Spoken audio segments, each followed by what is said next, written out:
Welcome to the VET S.O.S podcast. Remember, don't drown the sea of transition. Grab the VET S.O.S Lifeline. VET S.O.S is brought to you by the Who You Know Network and proud members of the Parade Deck community. Today, we're sitting down with Jonathan Sheridan, host of the Normalized PTSD podcast. He's on a fantastic journey and doing great things to assist our community. This conversation is going to be a powerful one. Make sure you take some notes. It's going to be a good one to listen to. Riding shotgun again, Keith. How you doing today, buddy? Living the dream, brother. How you been? About the same. I can't complain too much. Yeah, nightmares are dreams too, though. Just remember that. Yes, excited to be here. This is going to be a good one today. Absolutely. This is such a great topic and one that needs as much attention as we can bring to it, right? So, All right, we'll jump right into it. We got Jonathan Sheridan, former EOD tech in the U.S. Air Force, founder and host of Normalized PTSD podcast. He was diagnosed with TBI PTSD about 9 years ago, but had no idea what that meant. Ever since then, he has been exploring ways to improve his quality of life and sharing that journey with others as he travels it. How you doing today, Jonathan? We're so happy to have you on here. Pretty good. How are you, Sean and Keith? Nice to meet you, Keith. Sean, I had you on there on the episode not too long back, just released about 4 weeks ago. Go check it out. Absolutely. Great plug.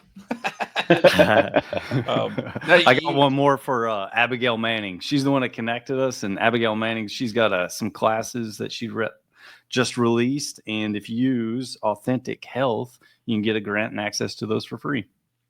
And nice. Believe it or not, here in a couple of weeks when her episode releases, you can also use VET S.O.S and get a discount. So, no, fantastic person, doing great things. We had a great conversation with her. So you set the expectations high now, bringing her up. So you gotta bring it today. So, I'll do my best. So let's start first with your transition. Tell us how that went out of the military. Okay, transition out of the military went pretty horribly. So I came back from Afghanistan and I was not right. I wanted to disconnect. So instead of doing the process, I kind of bounced and I went to a cabin up in the mountains of Gatlinburg, Tennessee. And about halfway through that, I got a phone call and it says Jimmy Wood, who was my commander. He never calls me, so I was like, oh, Jesus. So I answered that and he's like, where are you? Long story short, he got me to go back. I went in and he was like, I need you to go talk to this counselor. I went in and talked to the counselor. They found me unfit. They said that they weren't going to let me deploy anymore. And then after that, I signed release papers maybe a month and a half later. Wow. That was quick turnaround. Yeah. So then after that, I wasn't really sure what I was going to do. So I really enjoyed the atmosphere of being deployed. So I just did what most of us do. We joined some contracting and found myself overseas again for a really good amount of time. I did Iraq, Afghanistan a couple of times. And then after that, met a girl, ended up in Australia. And then we got married, and then after that started working on our relationship and identified with the therapist. She's like, you have PTSD. And I was like, you're crazy. I was like, there's no way. But if we're honest with each other, I knew for a long time that there was a problem, and it was nice to finally, I guess, get to own that. Man, you bring up a great point there. It's in a lot of cases, we know, right? I know I'm an alcoholic. There's no doubt in my mind. I know, but I also enjoy it, and I've worked hard to temper things, but very easily I could go back to drinking ridiculous amounts of alcohol that are unhealthy for me and what have you. And when it comes to things like PTSD and things like that, a lot of us know. We know that there's some issues and things like that, but it's getting to that point where you're willing to go get the help you need, seek out the help you need, and make those changes. And that's to me the really hard part is once you're willing to make those changes and work on yourself. That's when the real magic starts to happen. Yeah, absolutely. I like to think.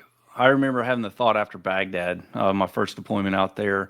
I just assumed that the way that I felt, dealing with those negative feelings of the trauma that you saw happen to others or yourself, and the aggression levels increased. And I had a lot of the avoiding mechanisms or behaviors that you're talking about. I drank a lot. I used women partied. That was my coping skill to like deal with it.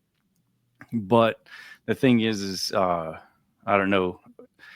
I feel like after that, I spent so long trying to be normal and give this projection to others that everything's fine. I'm a warrior. I'm awesome. You know, I'm an EOD tech. You know, there's nothing wrong with us. Like they're the ones that they call us. You know, we got to show up and rock out.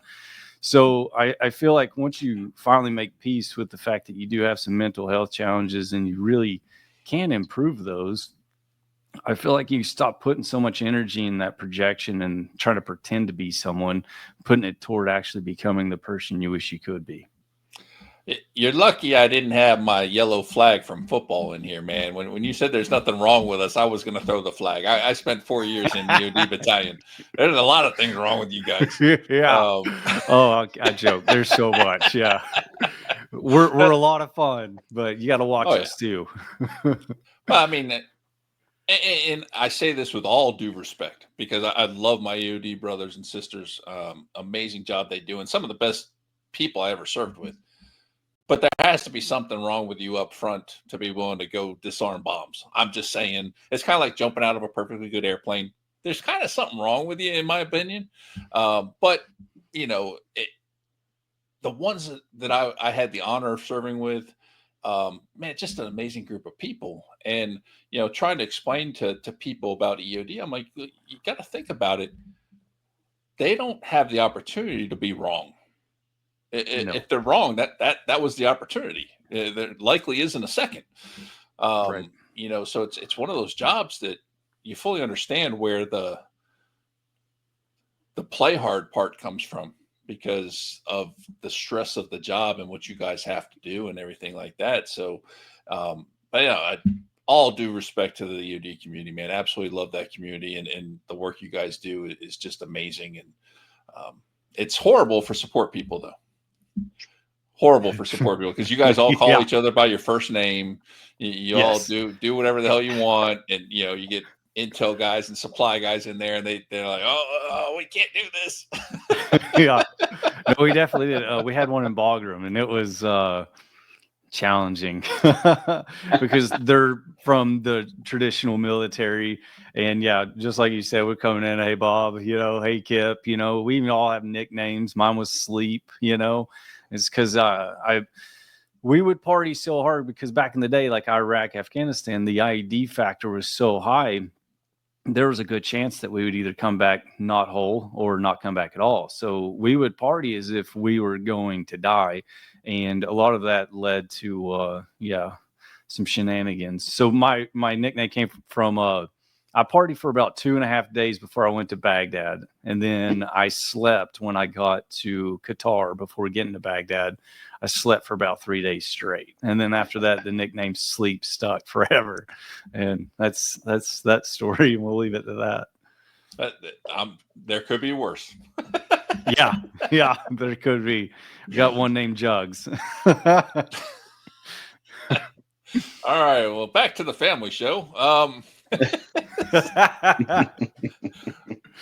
right, so tell us. You know, you told us about your transition. You told us, you know, that you got to. What led you to the point that you felt that you needed to do something like a podcast to really examine this area?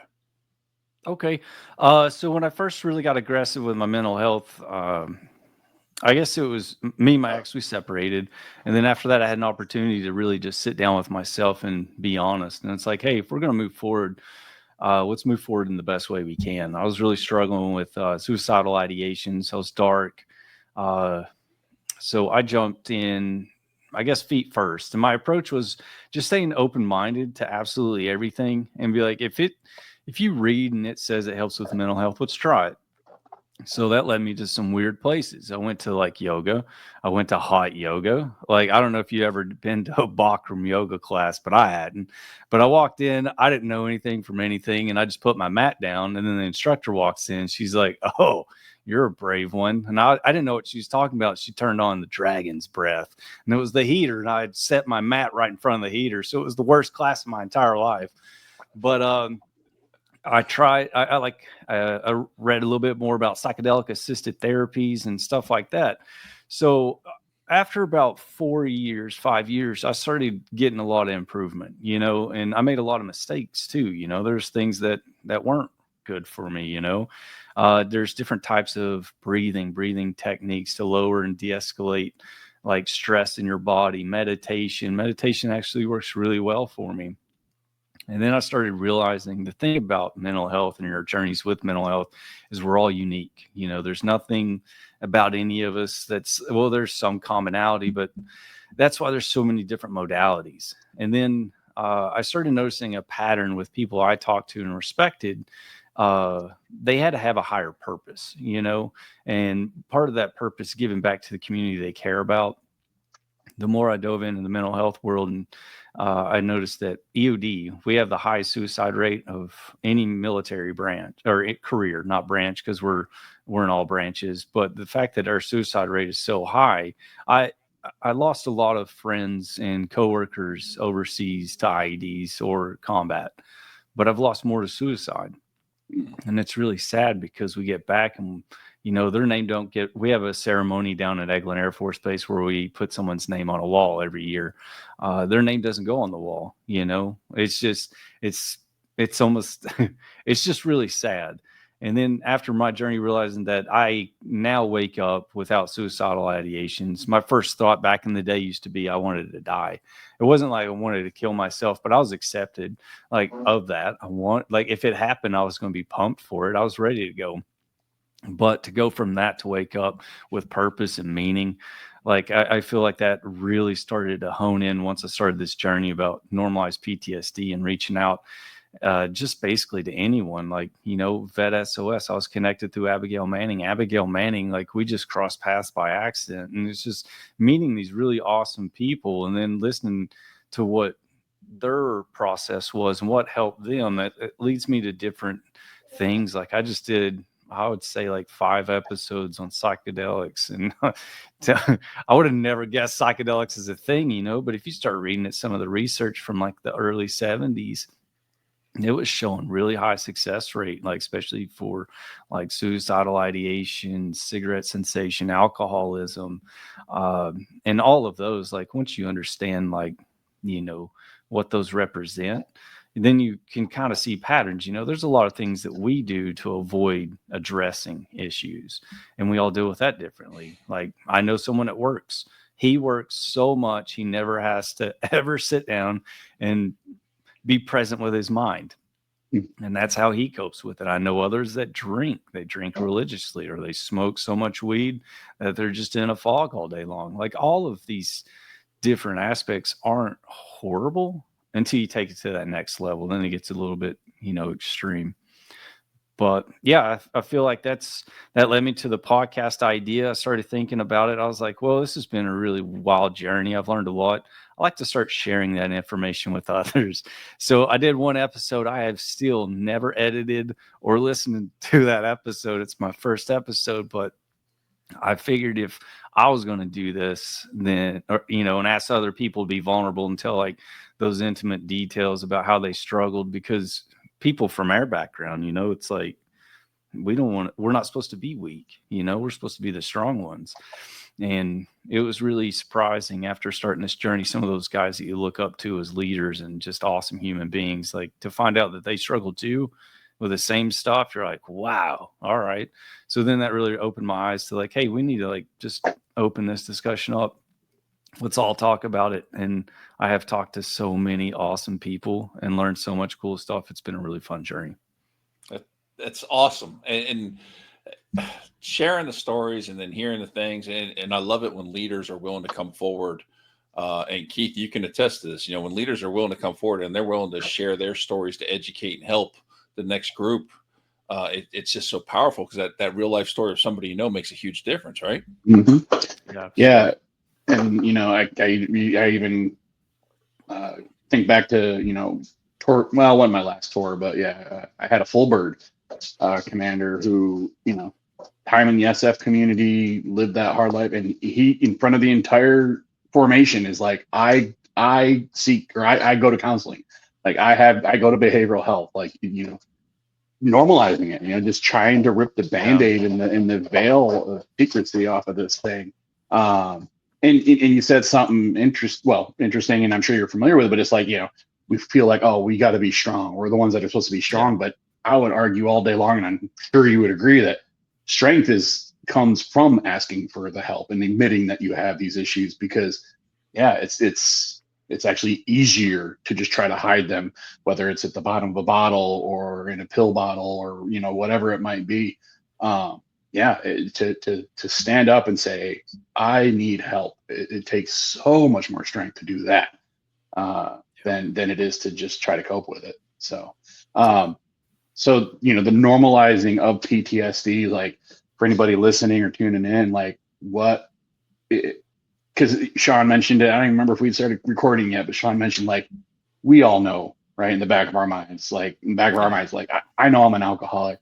I know I have PTSD. I know I have a drug problem, whatever it might be, in the back of our minds. So if that's twinging in somebody's mind right now, what would you say to them to maybe help them to that next step of acceptance and getting help?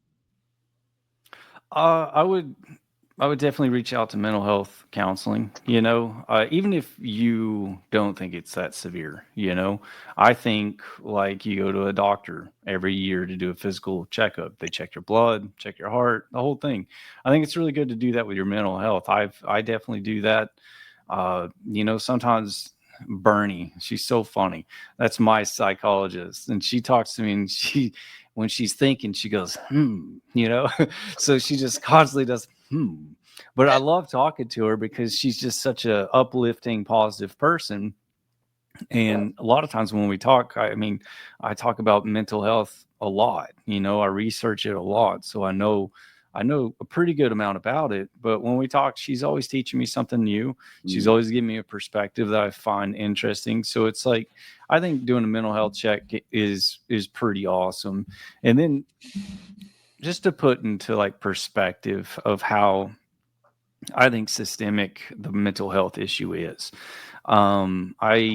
I wasn't really sure where my podcast was going to go. I know I wanted to help the EOD community, and I wanted to learn about mental health. And then I started down a rabbit hole, and I got introduced to Dr. Carlton in Canada, and he's the only one that's done a study for the police officers, any statistical, like, good study, because he started the process, and he was asked how many people in the federal police force have mental health challenges. And he's like, anywhere between 7 and 30%. And he's like, that's not a good number. He's like, that's a wide range. That's the difference between $1 million worth of aid and several $100 million worth of aid. So then he did a study and got into the weeds of it. And they found, I think the last updated number was 75%. 75%, and that's Canada. Like, I always think Canada is like super nice. So imagine the United States.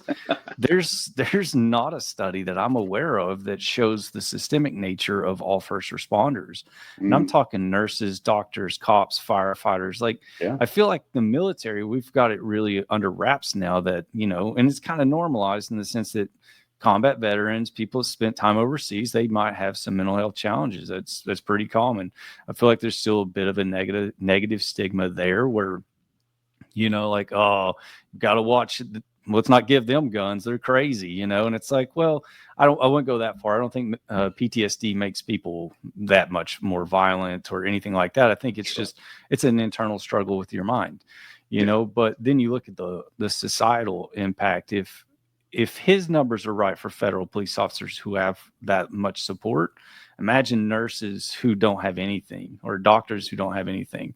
I know police officers who turn to drugs, to help them, deal and cope. There was an officer, I can't remember which state, he had a cardiac arrest, heart attack, and they found it's because he was taking so many opiates.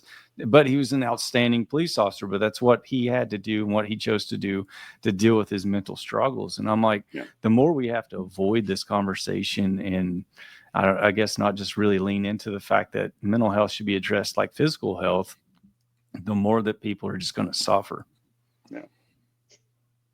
Yeah, deep, powerful stuff. And I'm pretty well connected in a lot of those communities, and it's, you bring up a good point, that especially our veterans, it's there's more and more support and resources out there. But for a while, I was looking at going law enforcement, and I was making connections in the communities, and I find out that one of one of the departments local to me is like, they all got drug problems. Like half the department is, alcohol problems, yep, several girlfriends, partying. It was funny. I was told like one department local to me, it's the drug and partying stuff, and then another department was the relationship thing. Like, yeah, they're all doing that other stuff. So, and you chuckle, but it's a serious issue, and yeah, I mean, the work you're doing is yeah, I can't get behind it enough.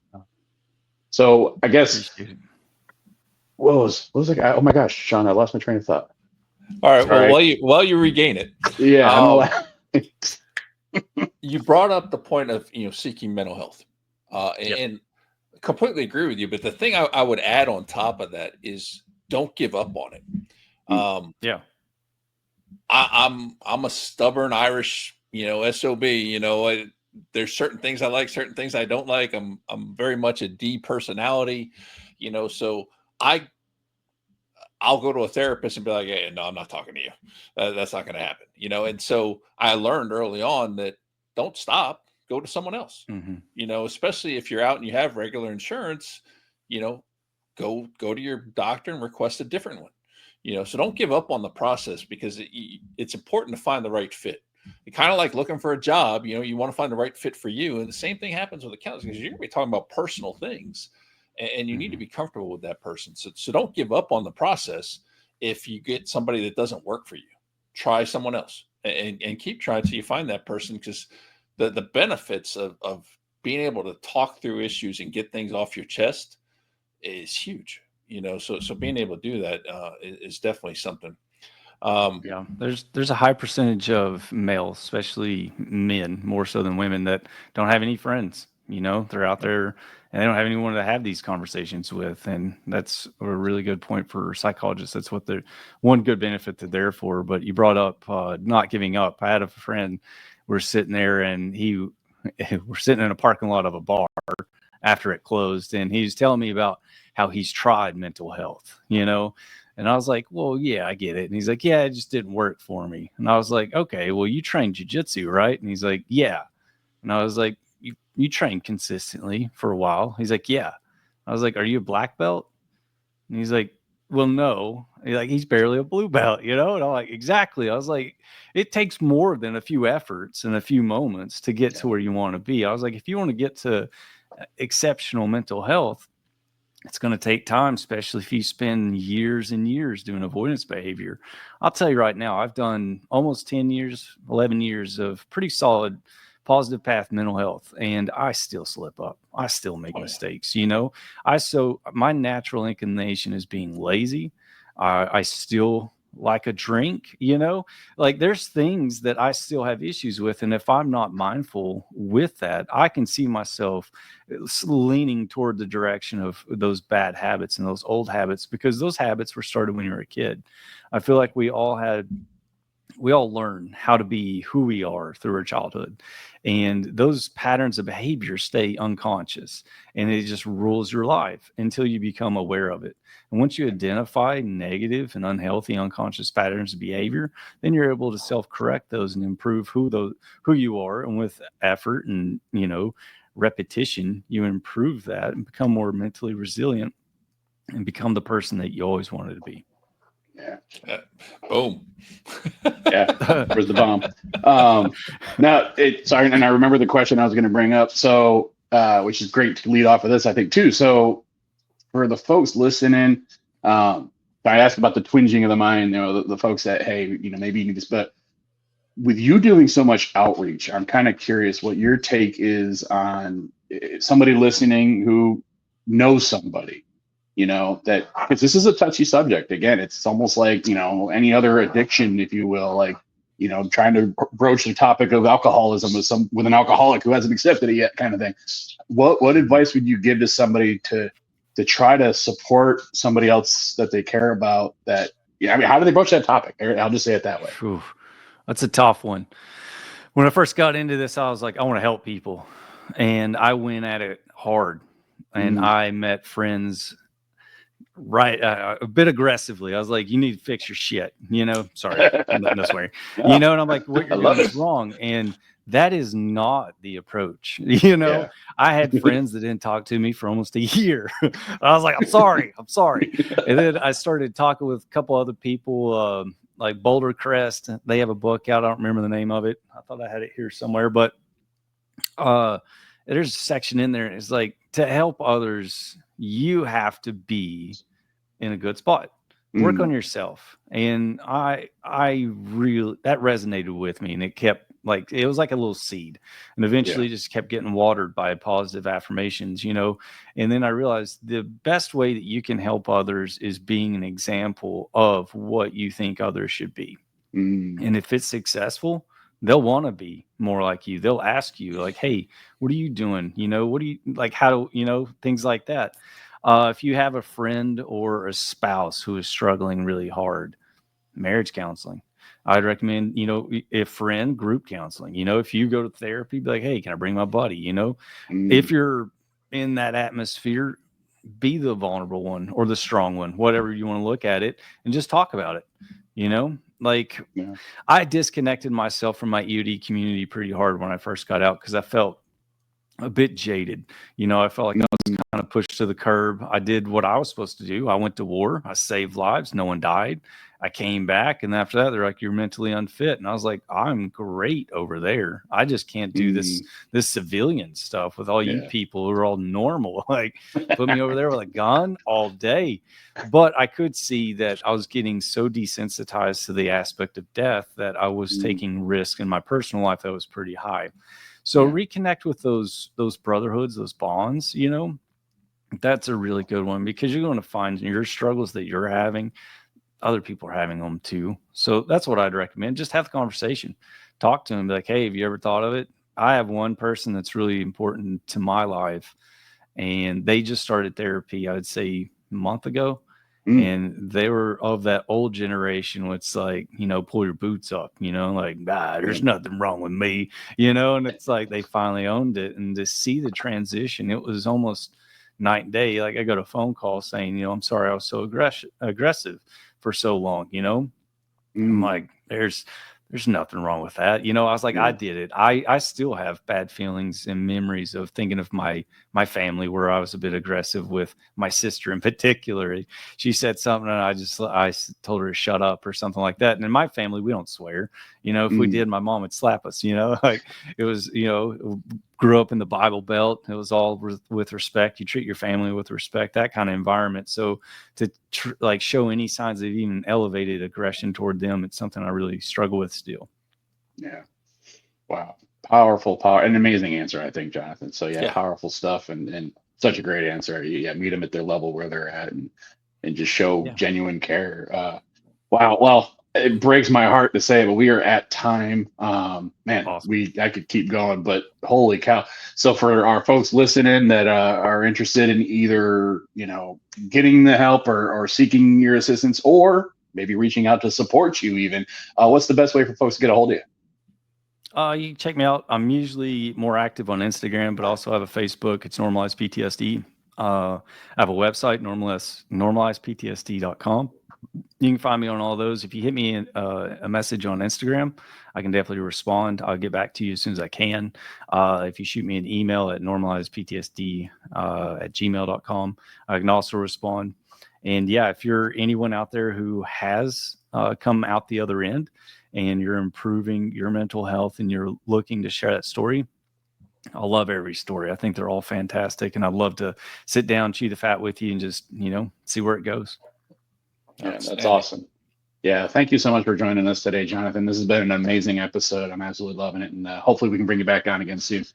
All right, so everyone else, though, on behalf of the VET S.O.S family, we'd like to thank everyone for joining us today. VET S.O.S is growing and continuing to spread its wings. You can follow us on all those social media platforms that we keep hearing about. Make sure you check out all 3 of our shows and follow and subscribe to us wherever you get your podcasts from. We're on YouTube, Reach Across America Radio, The Parade Deck, and all the other fancy ones out there. And remember, don't drown in the sea of transition. Grab the VET S.O.S Lifeline.